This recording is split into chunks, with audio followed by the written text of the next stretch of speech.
Seated mathematics में full 30/30 चाहिए, बिल्कुल सही जगह है यार, क्योंकि आज हम लोग करने वाले हैं नंबर सिस्टम का मोस्ट फ्रीक्वेंटली आस्क्ड क्वेश्चंस। ठीक है, so good afternoon my lovely mathematical champions. तो आज हम लोग करने वाले हैं कुछ प्रॉपर्टीज और उसके बाद कुछ क्वेश्चंस जो नंबर सिस्टम में बहुत इंपॉर्टेंट है। तो चलिए शुरू करते हैं। सबसे पहले जो प्रॉपर्टी वो है कम्यूटेटिव प्रॉपर्टी। ठीक है, कम्यूटेटिव प्रॉपर्टी क्या बोलता है कि अगर a प्लस b है और उसको हम b प्लस 1 कर लेंगे, सपोज 4 प्लस 3 को अगर हम 3 प्लस 4 लिखेंगे तो दोनों का जो आंसर है वो सेम आंसर है। दूसरा बोलता है a into B is equal to b into A, यानी कि 3 इंटू 4 को अगर हम 4 इंटू 3 लिखें इसको आगे कैसे पीछे लेके आएंगे तो सबको सेम ही आएगा। यानी कि एडिटिव और मल्टीप्लिकेशन में ये प्रॉपर्टी फॉलो करता है। आइए देखते हैं सब्ट्रैक्शन में क्या ये फॉलो करता है। जैसे एग्जांपल लिए हम लोग 5 माइनस 3 तो ये आ गया 2, लेकिन जब हम 3 माइनस 5 करते हैं तो वो होता है माइनस 2, यानी कि दोनों बराबर नहीं है, यानी कि सब्ट्रैक्शन में ये प्रॉपर्टी फॉलो नहीं करता है। डिवीजन में भी देख लेते हैं 5/10 या 10/5, तो इसका आंसर 2 है, इसका 1/2, इसमें भी फॉलो नहीं करता है। नेक्स्ट प्रॉपर्टी जो है वो बोलता है एसोसिएटिव प्रॉपर्टी। इसमें हम एसोसिएट करते हैं, जैसे आप चीजों को एक दूसरे के साथ एसोसिएट करते हैं।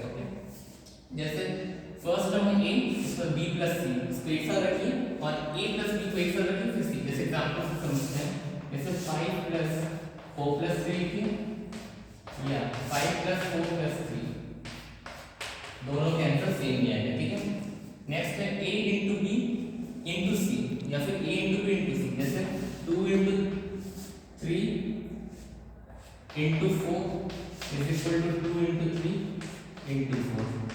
आप मल्टीप्लाई करके देख लीजिएगा आंसर सेम ही आएगा हमारा। ठीक है, तो इसमें एसोसिएटिव प्रॉपर्टी की सिर्फ एडिशन और मल्टीप्लिकेशन भी अप्लाई होता है। नेक्स्ट बोलता है आपका डिस्ट्रीब्यूटिव प्रॉपर्टी, जिसमें हम चीजों को डिस्ट्रीब्यूट करते हैं, यानी कि बांटते हैं। ठीक है, a इंटू बी प्लस सी, इसको जब ब्रेक करेंगे डिस्ट्रीब्यूट करेंगे तो देखिए a इंटू बी होगा प्लस a इंटू सी। ठीक है, अब आगे का नेक्स्ट प्रॉपर्टी हम लोग देखते हैं। सो आर यू गाइस रेडी? सो आगे हम देखते हैं क्या है। नेक्स्ट जो प्रॉपर्टी है वो है एडिटिव इनवर्स। इसमें क्या होता है, जैसे कि नंबर हम लेते हैं सपोज के लिए 5। ठीक है, अब इसमें हम ऐसा क्या जोड़ें कि 0 आ जाए। ठीक है, तो आप बोलोगे आप कुछ भी ऐड करेंगे तो बढ़ेगा ही नंबर, लेकिन अगर हम इसके इनवर्स ले लेंगे यानी कि -5 ले लेंगे और इसको ऐड करेंगे तो आंसर क्या आ जाएगा 0, यानी कि एडिटिव इनवर्स जो है वो आपका 0 है। ठीक है, और मल्टीप्लिकेटिव इनवर्स की अगर बात करते हैं हम लोग तो ये क्या बोलते हैं कि अगर कोई नंबर है सपोज 5, इसको अगर हम किस नंबर से मल्टीप्लाई करें कि 1 है, तो अगर इसी को हम लोग रेसिप्रोकल कर दें तो ये 1 आ जाएगा, यानी कि मल्टीप्लिकेटिव इनवर्स है वो होता है 1। ठीक है, अब हम लोग मोस्ट फ्रीक्वेंट क्वेश्चंस की ओर बढ़ते हैं। रेडी। सो स्टार्ट करते हैं पहला क्वेश्चन से, जो कि बोलता है कि which one of the following is not true for integers. ठीक है, तो कौन सा इस चार ऑप्शंस में से ट्रू नहीं है इंटीजर्स के हिसाब से। ठीक है, तो पहला वाला डिवीजन डिस्क्रिमिनेट। सबसे पहले बता दें इंटीजर्स आपको पता है क्या होता है। इंटीजर्स होता है आपका positive number 0 and negative number, ये होता है आपके इंटीजर्स। ठीक है, अब हम बात करते हैं कि चार ऑप्शन में से कौन सा सही ऑप्शन है। बोल रहे हैं कि it is not true for integers. पहला है डिवीजन इज कम्यूटेटिव।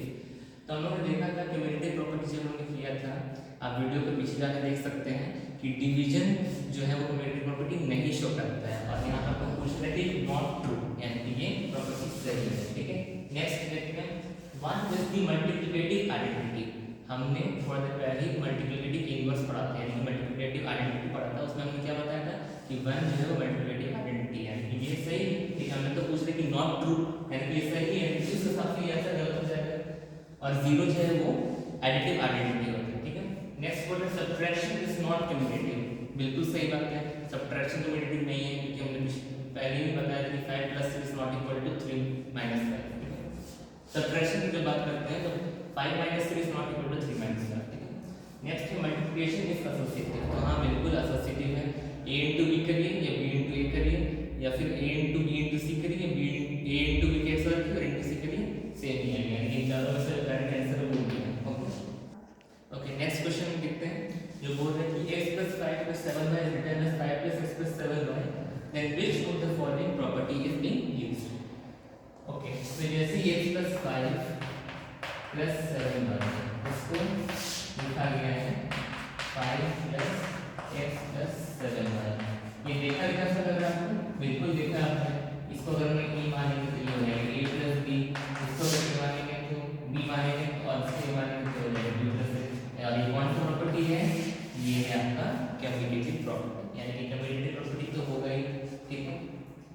उसके बाद क्या ये डिस्ट्रीब्यूटिव प्रॉपर्टी है? तो नहीं, डिस्ट्रीब्यूटिव तो नहीं है, क्योंकि डिस्ट्रीब्यूटिव में क्या होता है कि a into b plus c ऐसे फॉर्म में होना चाहिए, ऐसे फॉर्म में नहीं है। नेक्स्ट है एसोसिएटिव। एसोसिएटिव के लिए क्या होता है कि तीन टर्म्स रहते हैं, यहाँ देख सकते हैं तीन टर्म्स है, यहाँ पर भी तीन टर्म्स है और उनको अलग अलग ब्रैकेट में रखा गया, तो ये एसोसिएटिव प्रॉपर्टी भी शो कर रहा है। करेक्ट आंसर क्या हो जाएगा? कम्यूटेटिव तो होगा ही, साथ ही साथ एसोसिएटिव भी होगा, जो कि ऑप्शन नंबर 4 में है। क्वेश्चन नंबर 2 की ओर बढ़ते हैं। वो क्या बोल रहा है? Which of the following statements are true? कौन सा कथन सही है पूछ रहा है, ठीक है। पहला है sum of two prime numbers is always a prime number। Example से देखते हैं, जैसे 3 और 5 इन दोनों को हमने जोड़ा, ऐसा जो है क्या एक प्राइम नंबर है? नहीं, तो ऑब्वियस सी बात है कि ये गलत है। सेकंड है a composite number can be odd। सबसे पहला कंपोजिट नंबर जो स्मॉलेस्ट कंपोजिट नंबर वो 4 है, 4 is not odd, right guys? तो ये भी गलत है। Third 2 is the only even prime number. Absolutely correct, ये मैंने आपसे कमेंट्स में भी पूछा था, तो आपने भी सही बिल्कुल सही जवाब दिया था, तो इसका आंसर बिल्कुल सही है। और आखिरी 1 is the smallest prime number, तो आपको मैं बता दूं कि 1 ना ही प्राइम नंबर है और ना ही कंपोजिट नंबर है, ठीक है। तो ये भी गलत है, correct answer option number C. Next question है जो कि बोलता है कि which of the following is or are not true about natural numbers। Natural numbers के लिए इसमें से कौन सा ऑप्शन है जो सही नहीं है, ठीक है।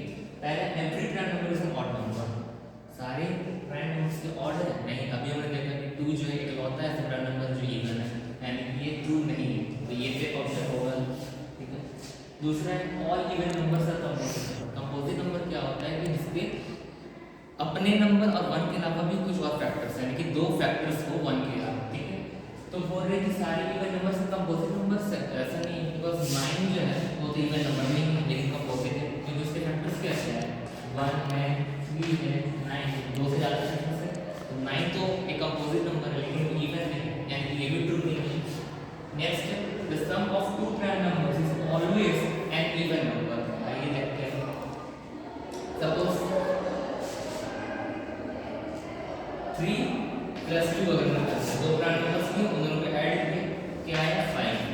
5 तो इवन नहीं, ऑड है, बट यहाँ बोल रहा है इवन नंबर, तो ये भी सही है, मतलब कि नॉट ट्रू है।